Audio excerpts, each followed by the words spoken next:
تعریف زیبا ہے اس ہستی کے لیے کہ جو شب کی تاریخی میں سیاہ چٹان پر رنگنے والی سیاہ چوٹی کی آہٹ کو بھی سنتا ہے، اور محبت و عقیدت کے زیور سے سجی ہوئی اس محفل کو اس کے ذکر سے سجانا چاہتا ہوں کہ جس کے نور کے جلوے سے اللہ نے کعبہ کو سجایا ہے۔ تمام تعریفیں ہیں اس ہستی کے لیے، یا یوں کہوں کہ اس کاتب تقدیر کے لیے کہ جس نے ہماری تقدیر کے صفحات پر یا علی کی ولا لکھی، یا حسین کی عطا لکھی، یا عباس کی وفا لکھی۔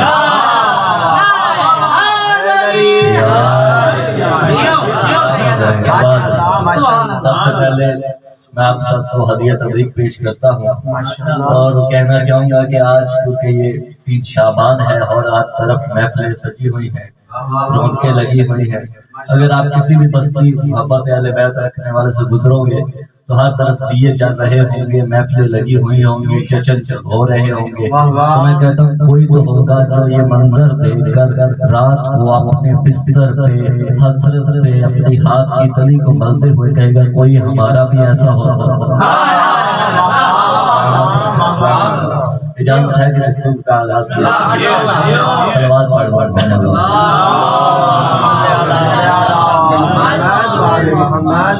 سامعین محترم، میں اس ہستی کا ذکر کرنے جا رہا ہوں کہ جس کی مشق سے سمندر پانی بھرنے آتے ہیں، کہ جس کے روزے کے سائے سے درخت سایہ لینے آتا ہے، جس کی وفا کا پانی فرات کے پانی سے گہرا ہو، وہ ہستی جو اپنے وقت کے امام پر اس طرح جان نثار کرے کہ اسوائے حسنہ بن جائے، اور القمہ کی پیاسی موجیں جس کے لبوں سے بہنے والے چشمہ زمزم حسین کو ترس رہی ہے، اور وہ ہستی اور آرے گہرے گھروں میں چشم و چراغ ہونا اور بات ہوتی ہے، جس گھر میں اللہ کے چاند ستارے رہتے ہو اس گھر میں کمرے بنی ہاشم ہونا بڑی بات ہو۔ اس کا ذکر کرنے جا رہا ہوں کہ اس کا ذکر کرنے جا رہا ہوں کہ جس کے کپڑے وہ سیتی رہی کہ جس کے پیٹوں کے کپڑے اللہ عرش سے بھیجتا رہا۔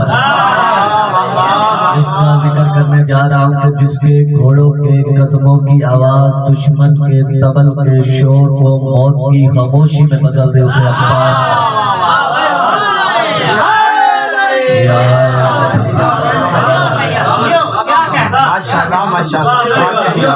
آپ کے سامنے بیان کرنے جا رہا ہوں مولا عباس کی جنگ کا نام ہے جنگ صفین۔ صفین میں ایک دریا ہے جس کے 2 کنارے ہیں، ایک کنارے پر لشکر رحمان ہے، ایک کنارے پر فوج شیطان ہے، 2 لشکروں کے درمیان موج در موج فرات ساقی کوثر کی اجازت سے بہتا ہوا آخری سمانے حج کے کھڑکھڑانے کا شور، جھرجھریاں لیتے ہوئے گھوڑے پہلو بدلتے ہوئے سوار، میانوں کے بستر پر مچلتی ہوئی تلواریں، اس غضبناک ماحول میں نفس مطمئنہ کے خیمے کا پردہ ہٹا، علی نے صفین کے میدان میں قدم رکھا کہ یکم ربیع اول کے سورج کی پہلی کرن نے کائنات کے لیے تاج کا درجہ رکھنے والی علی کی جوتی کو سجدہ کیا۔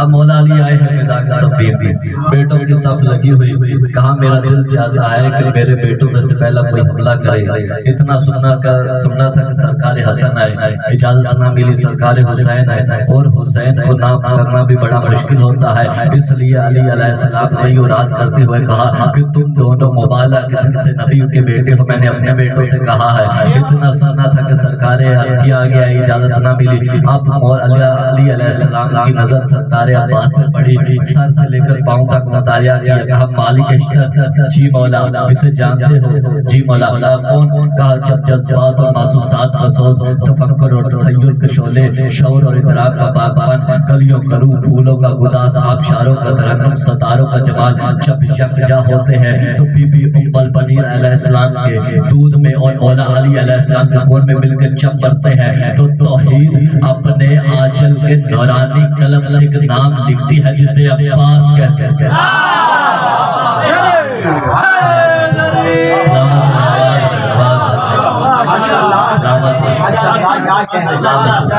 اب کہا میرا دل چاہتا ہے کہ عباس تم جاؤ.